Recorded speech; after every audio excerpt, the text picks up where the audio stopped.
शिवसेना आमदार महेश सावंत आपल्यासोबत आहेत. त्यांच्याशी आपण बातचीत करणार आहोत. महेशजी, शेतकऱ्यांच्या मुद्द्यावरून आंदोलन झालेलं आहे.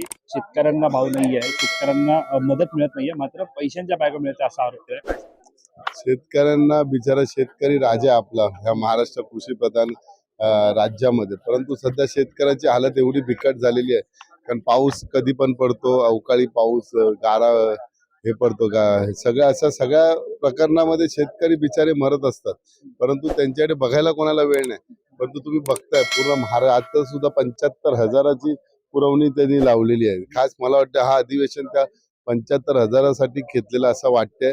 तरी पण आम्ही म्हणतो 75 करा, पण शेतकऱ्याला कर्जमुक्ती करा, परंतु ती होत नाही. माननीय उद्धव साहेब जेव्हा मुख्यमंत्री होते त्यांनी पहिला ह्या अधिवेशनामध्ये पहिली जो 7-12 होता शेतकऱ्यांचा तो कोरा केला. त्याचा अनुमान त्यांनी करावा आणि लवकरात लवकर शेतकऱ्यांना सुखी करावा. आता आपण पाहतोय की अंबादास दानवे यांनी साधारणतः पाहतोय व्हिडिओ समोर आणलेले आहेत.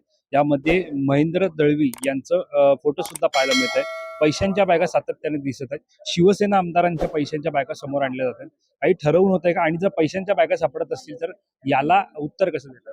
पैशाच्या बॅगा तर तुम्ही बघत होतात किती वेळा, मागे सुद्धा पैशाच्या बॅगा दिसत होत्या, पण कोणावरती कारवाई होत नाही. तो म्हणजे सगळे सत्ताधारी आमदार बिंदास आहे, त्यांना माहिती आहे आपला कोण केस का बाकावी करू शकत नाही काही, त्यामुळे ते बिंदास आहे. त्यांना माहिती आहे काही झालं तरी आपल्याला कोण हात नाही लावणार, काय ना पैसा असं उधळले तरी त्यांना काय फरक पडत नाही, असं त्यांच्याकडे पैशाचा बाजार चाललेला आहे. निलेश राणे यांनी या निवडणुकीच्या पार्श्वभूमीवरती अनेक पैसे भेटल्याचा आरोप केला होता. त्यांच्यावरती गुन्हा सुद्धा दाखल झालाय.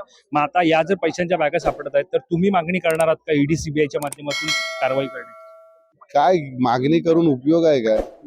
ह्या राज्यामध्ये किंवा देशामध्ये सामान्य माणसाला न्याय नाही. मग आमदार असलो तरी त्याला सुद्धा त्या बोलण्याला काही व्हॅल्यू राहत नाही. इथे जे सत्तेदाराच्या पक्षाबरोबरती आहेत आमदार किंवा सामान्य माणसं, त्यांचीच बाजू हे सत्ताधारी पक्ष ऐकतात. एक प्रश्न असा देखील आहे, तुमच्या मतदारसंघातील सहकारी संदीप देशपांडे यांनी सुद्धा पीडब्ल्यूडी संदर्भातला व्हिडिओ समोर आणलेला आहे. पीडब्ल्यूडी मध्ये पैशांचा अशा प्रकारे गैरव्यवहार होतो, त्यांनी सुद्धा व्हिडिओ ट्विट केलेला आहे. पीडब्ल्यूडी म्हणजे हा असा हे डिपार्टमेंट आहे ज्यामध्ये खर्चाचा ताळमेळच नाही. किती कोटी येतात पण किती कोटी खर्च होतो याचा ताळमेळ होत नाही. आम्ही सातत्याने पीडब्ल्यूडीच्या याच्या मागणी करत असतो. वर्क ऑर्डर येते, पण वर्क ऑर्डर काम पूर्ण होते की नाही ते सुद्धा समजत नाही. धन्यवाद आमच्याशी बातचीत केल्याबद्दल.